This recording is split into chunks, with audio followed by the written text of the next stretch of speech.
When we think of timeless comedy, one name that consistently comes up is Jack Benny. The man was, well, honestly, a master of making people laugh without ever seeming like he was trying too hard. You know, he had this genius for humor that wasn't in your face, but rather just, it drew you in. With Jack, it wasn't so much what he said, but how he said it. Or sometimes how he didn't say it. Those pauses he'd take, his timing, it was like an art form. And then, of course, his iconic, well, you can just hear it, right?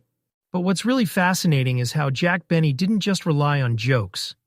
He kind of played this version of himself, this penny-pinching, self-deprecating character that somehow never got old. And people loved that about him.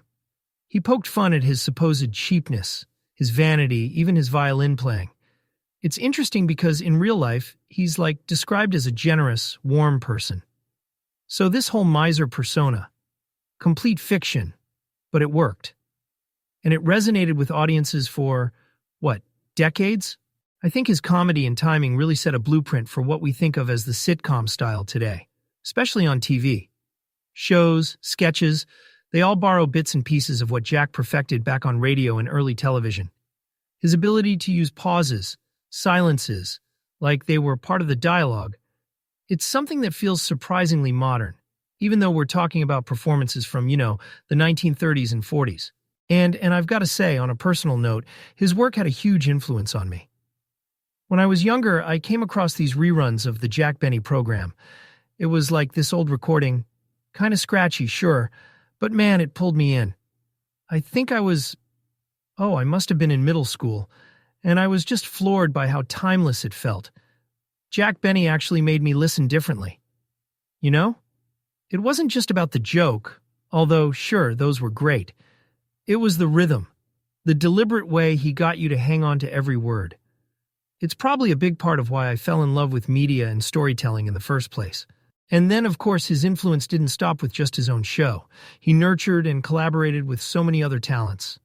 The guy was like the epicenter of comedy back then. If there's one thing that people always come back to when reminiscing about Jack Benny's career, it's the running feud he had with Fred Allen. I mean, this wasn't just like a one-off gag. No, it was this long-standing rivalry, of course, all in good fun.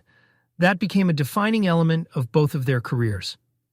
Anytime you tuned in, there was this brilliant back and forth, this, almost chess match of comedy that just left audiences in stitches.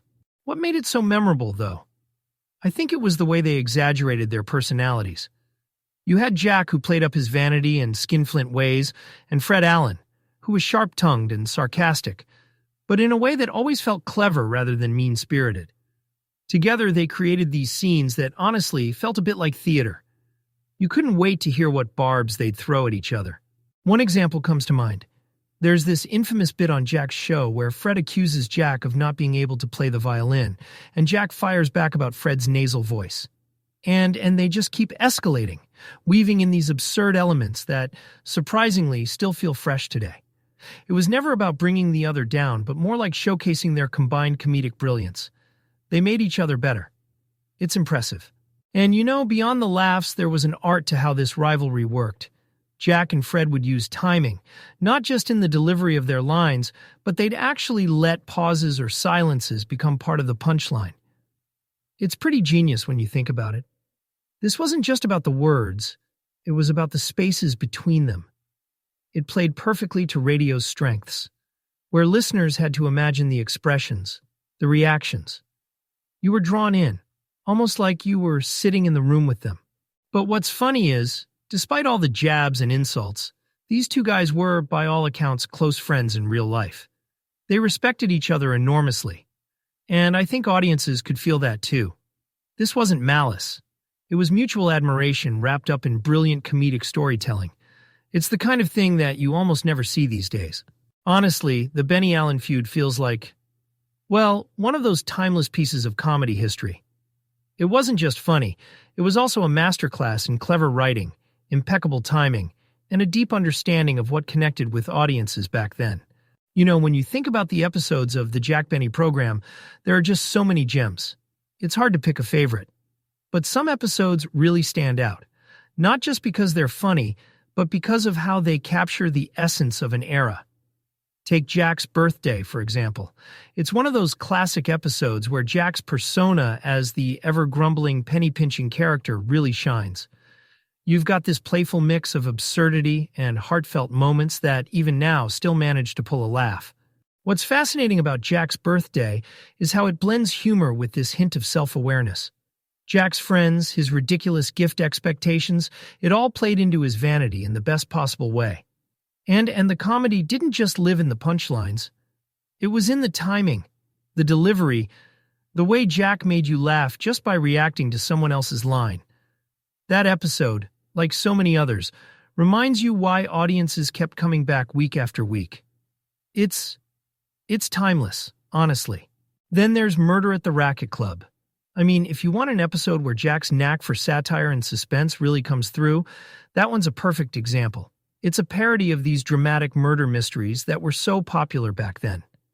And Jack, this man who could barely get through a regular scene without cracking everyone up, manages to keep you entertained while also leaning into this mock, serious detective persona.